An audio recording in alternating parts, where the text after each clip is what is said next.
정신건강사회복지론을 담당하고 있는 조기원 교수입니다. 강의 계획서 중에서 그 중요한 내용을 일부 먼저 살펴보려고 하는데요. 자, 과목 개요를 살펴보면 정신건강과 정신장애, 정신건강복지법과 정책에 대한 이해를 바탕으로 정신건강사회복지사의 역할과 실천 방법을 학습하는 것에 목적을 두고 있습니다. 자, 여기서 정신건강이라고 하는 것은 모든 사람들에게 적용이 되는 것, 그러니까 스트레스를 많이 받는다거나 불안하다거나 또는 자살의 어떤 충동이 있다거나 이런 상황들을 의미하는 누구나가 겪을 수 있는 그런 상황의 정신적인 건강을 의미한다면, 정신질환이라고 하는 것은 이 사람들 중에서 일부가 질병으로서 정신적인 어려움의 여러 가지 원인을 통해서 경험하게 되는데요. 그런 질병을 가진 분들 중에서 오랫동안 그리고 그 현저한 일상생활이나 사회생활에 어려움을 경험하는 것을 우리가 장애라고 해서, 그 정신장애도 15가지의 장애 범주 유형 안에 하나가 포함되겠는데요. 그러니까 모든 사람들에게 해당되는 개념이라면 정신질환은 질병으로서의 개념이고요. 그 중에서 그리고 질병의 정신적인 질병의 어려움에 처한 사람들 중에서 일부는 정신장애로까지 그 정도가 좀 더 심각해질 수 있겠는데요. 자, 이런 개념으로 이해를 하면 되겠습니다. 자, 이를 위해서 정신건강 서비스 전달 체계, 정신건강 사회복지 실천 분야 및 실천 방법, 정신장애 인권 옹호 및 인식 개선 등에 대한 지식을 학습하게 되는데요. 정신장애가 장애의 법적 장애의 한 그 유형이기 때문에 장애인 복지에서 다루고 있는 여러 가지 내용들이 함께 연결되는 것들이 많이 있는데요. 그 중에 인권 옹호라거나 인식 개선도 그 내용에 포함될 수 있겠습니다. 자, 또한 정신질환의 예방, 치료, 재활뿐만이 아니라 다양한 정신건강 관련 이슈에 대해서 학습을 하게 되겠고요. 정신건강사회복지사의 역할 수행 능력을 배양하는 것.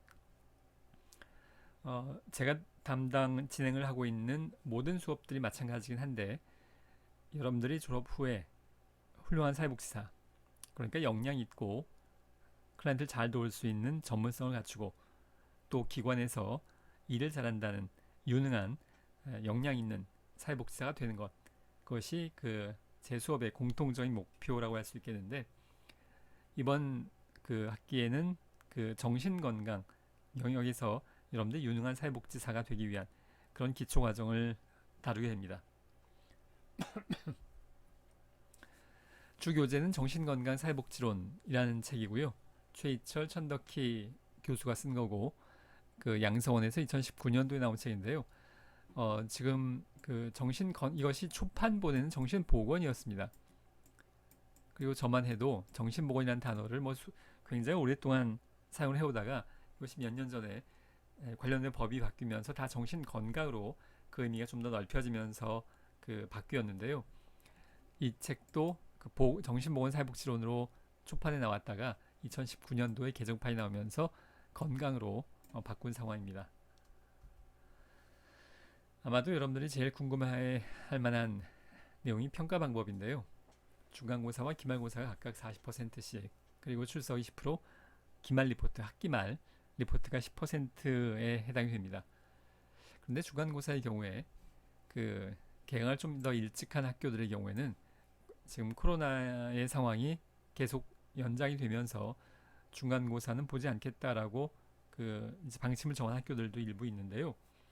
이제 여주대 같은 경우에는 그 개강을 좀 늦게 한 편이기 때문에 이제 코로나 상황에 따라서 예정대로 중간고사가 이제 출석 수업으로 이루어질 수도 있겠고요.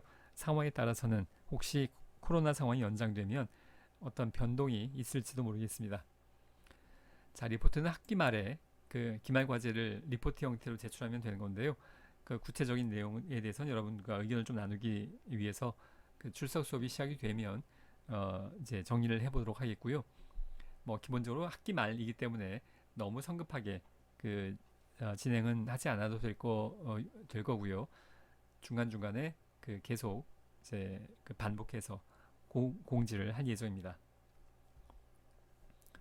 자, 다음으로 강의 계획서 중에서 주차별 강의 내용을 살펴보면, 저 시간에 정신건강 사회복지에 대한 전반적인 이해를 다룰 예정이었는데 지금 온라인 수업이 되면서 좀 더 정규적으로 해야 되기 때문에 일장의 내용도 일부 이번 주차에 포함해서 할 예정입니다. 2주차 이후로는 우리가 다루고 있는 주 교재의 내용을 그대로 이제 순서대로 진행을 할 예정인데요. 1장의 정신건강사회복지 개관을 나머지 부분을 다룰 거고요. 그리고 2장에서 정신장애 이해, 3장에서 정신장애 증상과 분류를 4주차와 5주차로 나누어서 그 두 번에 걸쳐서 진행을 할 예정인데, 정신장애라는 것이 그 분류도 굉장히 방대할 뿐더러 그 증상과 원인, 또 재활 방향 이런 것들을 다루려면 사실 이것만 가지고도 한 학기를 다루어도 모자랄 수 충분치 않을 수 있겠는데요. 자, 두 주에 걸쳐서 이 내용을 다룰 예정입니다. 4장에서 정신건강사회복지의 사정, 사회복지 실천 과정에서의 어세스먼트 그 사정입니다. 이것이 정신건강 영역에서 별도로 다른 의미의 어세스먼트가 있는 것은 아니지만 사회복지 실천에서 이야기하고 있는 그 어세스먼트가 정신건강 영역에서 어떻게 적용되는지에 초점을 두고 다룰 예정입니다.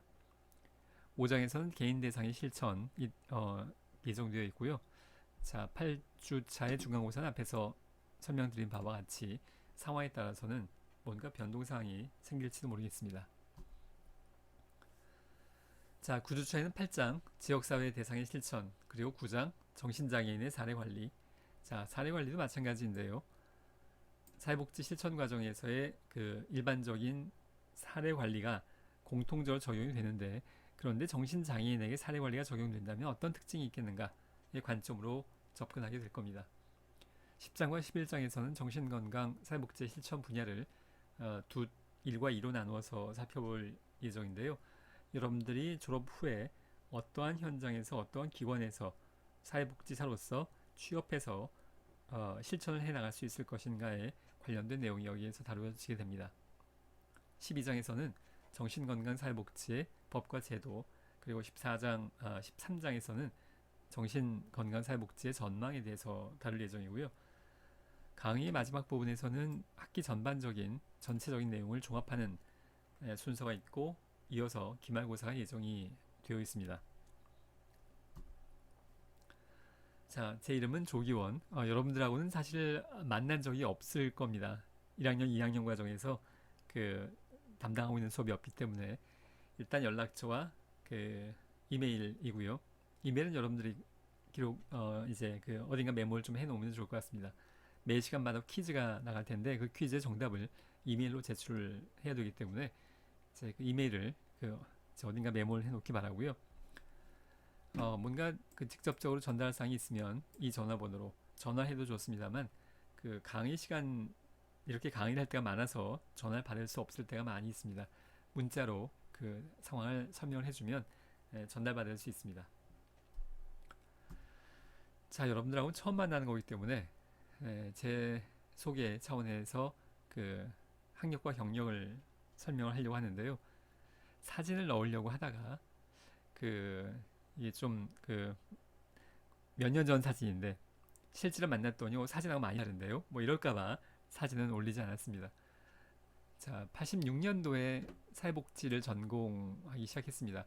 그 당시만 해도 사회사업학과라는 명칭이었는데요. 지금 다 바뀌었지만 병원 현장에서 일반 의료든 정신의료의 병원이든 지금도 사회사업실 그 부서의 명칭이 사회복지실 이렇게 되어 있지 않고 사회사업실 소셜워크이라는 용어를 사용하는 병원이 지금도 적지 않게 있는데요.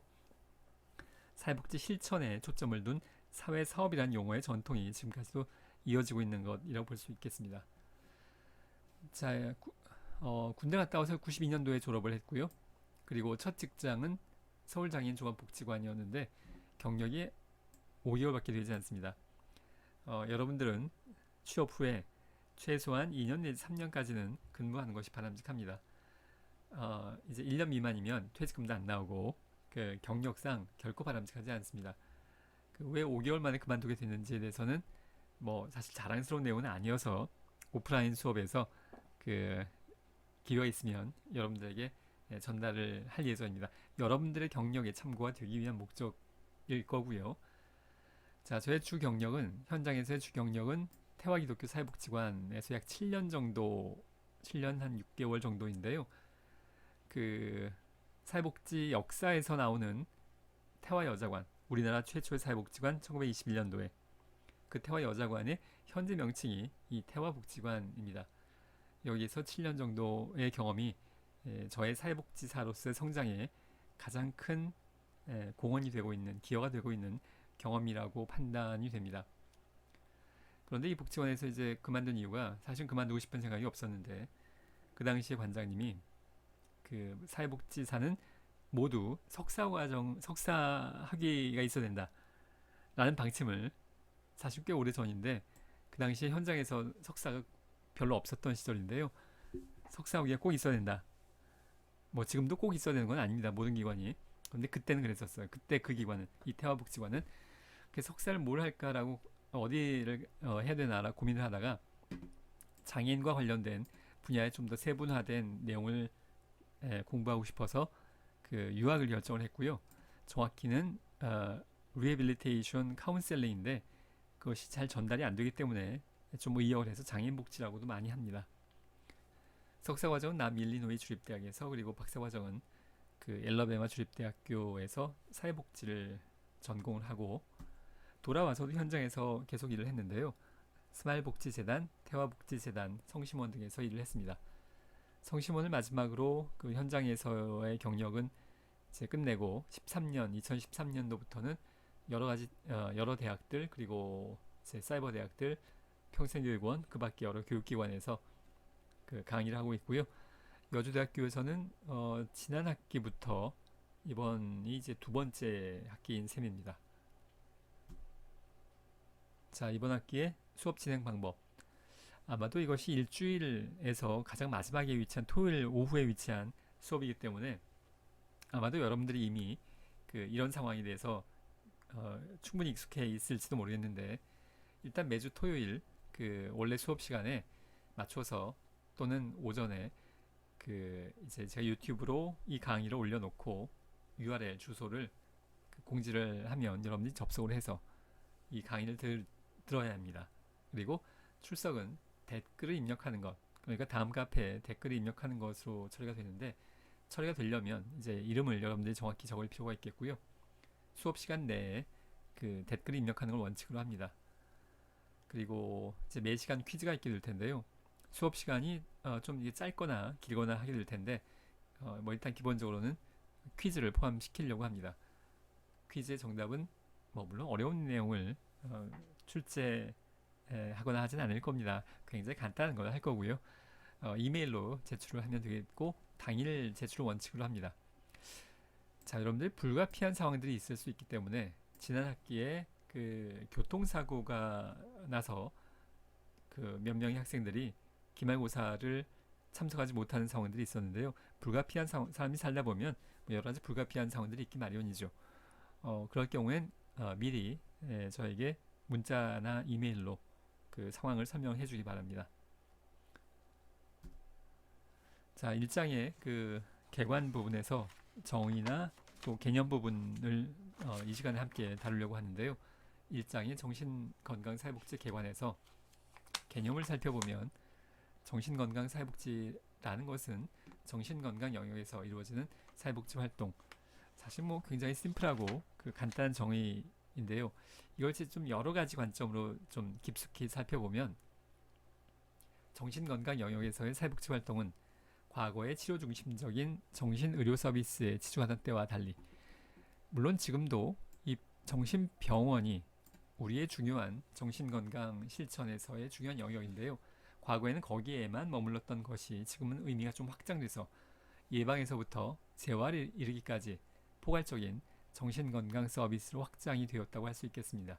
그러니까 정신건강의 넓은 의미로는 사회복지의 넓은 의미와 마찬가지로 모든 국민들이 예방의 차원, 정신건강의 차원에서 그 이제 사회복지 실천의 영역이 된다고 할 수 있겠습니다. 자, 프리드랜더라는 학자가 정신건강 사회복지를 이렇게 정의하고 있는데요. 이 출처가 67년도여서 꽤 오래 전입니다. 이때만 하더라도 병원 중심의 정신 보건사회복지, 정신건강사회복지가 이루어진 때여서 정의를 살펴보면 정신의료 사회사업이란 용어도 소셜워크, 사회사업이란 용어를 계속 쓰고 있는데요. 사실 미국에서는 그 영어권에서는 지금도 소셜워크이라는 단어를 굉장히 많이 쓰고 있습니다. 그런데 그걸 단지 번역할 때 맥락에 따라서 좀 과거형이면 사회사업이라고 번역하는 경향이 있고 이제 현대적인 상황과 관련이 되면 영어로 소셜워크이라고 하더라도 사회복지로 번역을 하는 경우가 많이 있는데 이것은 지금 67년도의 상황이기 때문에 사회사업이라고 이제 번역을 하고 있고요. 뭐 큰 차이는 의미의 차이는 없다고 봐도 무방합니다.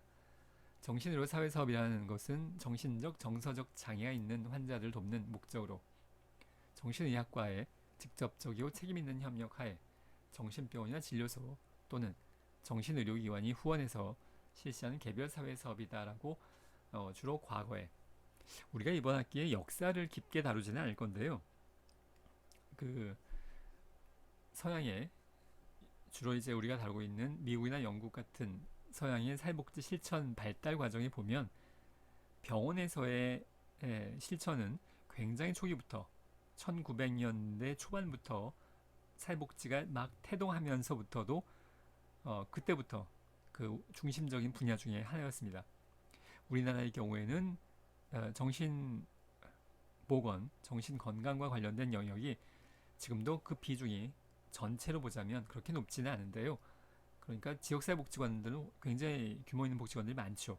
거기에 비하면 그 이제 양적인 범위가 그렇게 넓다고 볼 수 없겠는데 서양의 역사는 달라서 처음부터 정신건강은 굉장히 중요한 넓은 영역이었습니다. 자, 여기에서의 정의는 그 주로 정신병원에 초점을 두고 있고요. 정신병원은 전형적으로 2차 현장입니다. 자, 제 글씨가 제가 이렇게 파워포인트에 음성을 이제 포함해서 강의하는 것이 다른 학교에서 벌써 이제 시작을 해서 지금 몇 주가 지났는데요. 글씨가 많이 나아졌습니다. 근데 이제 그 마우스로 쓰는 거기 때문에 아주 예쁘게 써지지 않는 거에 대해서는 좀 이해를 하기 바랍니다. 자, 이거 정신병원은 2차 현장을 의미하는 건데요. 자, 1차 현장과 2차 현장, 사회복지 실천론에서 여러분들이 했던 것이 기억이 날 텐데 1차 현장은 사회복지가 주 목적인 기관이고 사회복지사가 주도하는 기관입니다. 장애인복지관, 노인복지관 이런 경우가 뭐 다 여기에 속하겠죠. 그런데 사회복지관이 이런 1차 기관만 있는 것이 아니라 본래 목적은 사회복지가 아닌데 그 안에서 사회복지사가 그 본래 목적을 잘 수행하기 위해서 역할을 하는 것, 그것이 2차 현장인데 병원, 교도소, 학교 같은 경우에도 이 조직의 목적은 교육이지 사회복지 실천이 아닐 텐데요. 그런데 여기에도 사회복사가 학교에도 사회복사가 이제 근무를 하면서 학교의 목적인 교육이 잘 달성될 수 있도록 사회복사 역할을 하는 건데요. 병원도 마찬가지입니다. 병원의 주 목적은 뭘까요? 뭐 여러분들이 당연히 머리에 떠오를 텐데 치료죠. 환자의 치료입니다. 환자의 치료를 잘하기 위한 것이 병원의 목적이고 병원의 장은 의사입니다. 그런데 여기에 사회복지사가 근무하면서 본래 목적인 환자를 치료하는 것을 더욱 잘 치료하기 위해서 사회복지사 역할이 필요한 것, 그것이 2차 현장의 의미라고 할 수 있겠고요.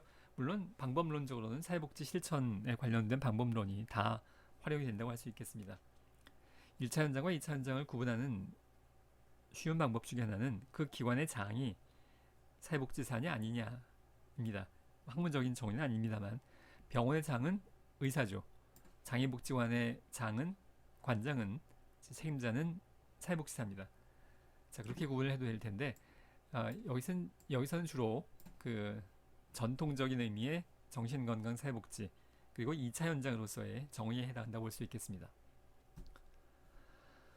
자, 영국에서는 그 정신건강의 뜻을 두 가지로 해석을 하고 있는데요. 그 하나는 정신건강 사회복지가 심리학적 또는 정신분석적 이해에 기초한다는 견해고요. 다른 하나는 정신건강 사회복지가 지식이나 이해를 말하는 것이 아니라 사회복지 실천의 장을 이야기한다는 것인데 자, 사실 이것은 뭐 두 가지를 아주 명확히 구분하기는 어려운 측면이 있지만 개념적으로는 구분이 될 수 있겠는데요. 우리가 사회복지 분야라고 한다면 뭐 아동복지, 청소년복지, 노인복지, 또 뭐 이제 교정복지 여러 가지가 있겠는데요. 거기에 하나로서 정신건강 사회복지, 아동, 청소년, 노인, 뭐 교정 이런 것의 하나의 영역으로서 사회복지 실천의 장으로서의 개념이 있다면 여러분들이 사회복지 실천 기술론에서 무슨 모델을 다뤘던 적이 있죠. 과제 중심 모델, 인지행동 모델, 정신분석 모델, 뭐 그리고 꼭 모델뿐만이 아니라 그 여러 가지 상담 기법들 그런 것들이 아동복지관이던 청소년복지관이던 노인복지관이던 이런 실천 기법들이 다 적용이 될 텐데요. 정신건강사회복지가 실천 기법의 하나로서 정신분석 모델, 정신역동 모델에 초점을 둔 심리학적 접근 이런 모델의 의미로 이제 자리매김하는 경우가 심리학적, 정신분석적 이해라는 측면의 의미고요. 아동 분야, 청소년 분야, 노인 분야처럼 정신건강사회복지 분야가 따로 있다라는 것이 실천의 장으로서의 의미입니다. 실질적으로 이 정신역동 모델을 의미하는 의미보다는 실천의 장으로서 의미하는 경우가 일반적으로 더 많다고 할 수 있겠습니다. 자, 정신건강사회복지에 대해서 포괄적으로 정의하자면 여러분들은 교재는 이제 파워포인트로 이렇게 강의할 때 모든 내용을 다 옮겨서 설명을 할 수는 없으니까 물론 출석 수업에서도 마찬가지겠고요. 그래서 중요한 부분을 이제 설명을 요약해서 하게 되는데 여러분들 책을 다 보면 뭐 이런 사람은 이렇게 정의했고 저런 사람은 저렇게 정의했고 쭉 나열되다가 맨 마지막 부분에 그래서 저자는 이렇게 정의한다. 그 부분이 여기에 해당하는 건데요. 정신질환이나 정신장애를 가지고 있는 사람 그리고 앞으로 그 가능성을 가진 사람들에 대해서 모든 사람들이 다 포함됩니다. 일반 대중들, 일반 시민들 여기는 저나 여러분도 포함되고요. 정신의학적 전문 지식과 사회복지 이론 및 실천 기술을 적용해서 그들의 사회적 기능을 회복시키고 궁극적으로 서비스 이용자, 클라이언트의 또는 환자의 삶의 질의 향상을 목적으로 이루어지는 사회복지 실천의 한 분야라고 정의할 수 있겠습니다. 자, 뭐 한 학기 내내 이것의 의미가 좀 더 실질적으로 구체적으로 무엇인지에 대해서는 한 학기 내내 다룰 예정입니다. 자, 교재에 보면 그 반괄호 2번에 그 정신건강사회복지의 구성 요소라는 부분이 있는데요. 이것은 헬렌 펄만의 4P 개념을 적용한 것이기 때문에 뭐 그렇게 새로운 내용은 이미 여러분들이 알고 있는 내용이라고 보고 이 부분은 이제 생략하도록 하겠고요. 그 다음에 보면 반괄호 3번에 정신건강사회복지사의 역할과 업무에서 역할을 예방의 관점에서 설명을 하고 있는데 자, 이것은 정신건강 분야뿐만이 아니라 모든 이제 전반적인 의료 분야 그리고 나아가서는 사회 문제에 접근하는 모든 분야에 적용될 수 있는 개념이기 때문에 여러분들 꼭 기억을 하실 필요가 있습니다. 1차 예방이라고 하는 것은 정신건강시설이 정신장애의 가능성을 사전에 예방하는 것 우리가 일반적인 예방할 때는 이 1차 예방입니다. 그러니까 정신장애나 질환이 아예 발생하지 않는 상황을 그렇게 유지가 될 수 있도록 예방하는 것인데 그것만 예방이 아니라 2차 예방과 3차 예방 사실 여러분들이 1차 예방은 일반적인 의미여서 이걸 구분할 수 있어야 될 텐데 2차 예방이라고 하는 것은 조기 발견 및 증상의 완화와 치료입니다. 그러니까 정신질환이 이미 발병을 했습니다. 그런데 그걸 일찍 발견하거나 아니면 또는 치료를 통해서 그 증상이 완화될 수 있도록 한다면 이것은 말하자면 악화를 예방하는 겁니다. 조기 발견하면 더 나빠진 걸 막을 수 있죠. 미리 예방할 수 있습니다. 그래서 이미 발생한 건데 발생한 것이 더 나빠지지 않도록 하는 그런 의미의 예방이라고 볼 수 있겠고요. 3차 예방은 지역사회의 복귀와 재활 그러니까 정신병원에서 예를 들자면 정신병원에서 그 치료가 어느 정도 진전이 돼서 이제 퇴원해도 되겠고 그런데 정신장애라고 할 수 있을 만큼의 상황이 되면 그것이 뭐 이제 금방 완치가 되는 것이 아니라 그 증상을 약물로 계속 조절해 나가면서 사실 굉장히 오랫동안 어떤 경우에는 평생 동안 조절을 하면서 그 증상을 관리를 해야 될 때가 있는데 마치 만성질환처럼 당뇨나 고혈압이 그렇듯이 그런 경우에 지역사회로 복귀했을 때 잘 적응할 수 있도록 돕는 과정인데요. 이것은 재발을 예방하는 겁니다. 더 나빠지지 않는, 재발이 발생하지 않도록, 자, 뭐 역시 예쁘게 잘 써지지 않는데요. 재발을 방지하도록 하자는 것이 3차 예방에 해당한다고 볼 수 있겠습니다. 자, 다음으로 정신건강 전문 요원으로서의 역할과 업무에 관련됐을 때 그 전문 요원의 업무를 정신건강법 시행령 그 12조 2항에서 설명하고 있는 내용을 이제 기초로 보려고 합니다. 일단 정신건강 전문 요원이라는 표현 자체가 익숙하지 않을 텐데요. 여기에는 정신건강 사회복지사, 정신건강 간호사, 정신건강 임상심리사 이 세 가지를 포함하는 것이 이 정신건강 전문 요원입니다. 물론 정신건강의 전문가 중에 당연히 정신과 의사가 포함이 되어야 될 텐데 일반적으로 이 전문 요원이라는 표현 안에 정신과 의사를 포함시키지는 않습니다. 물론 정신과 의사와 함께 일을 하게 되는데요. 자, 그 내용을 이제 법령상으로 살펴보려고 합니다. 먼저 이 세 가지 사회복지사, 간호사, 임상심리사의 공통적인 영역인데 쭉 읽어보면 정신재활시설의 운영, 여러분도 여기에 이제 근무를 하게 되는 현장 중에 하나입니다. 꼭 정신병원뿐만이 아니라 땡땡 지역사회 정신건강센터 뭐 이런 경우인데요.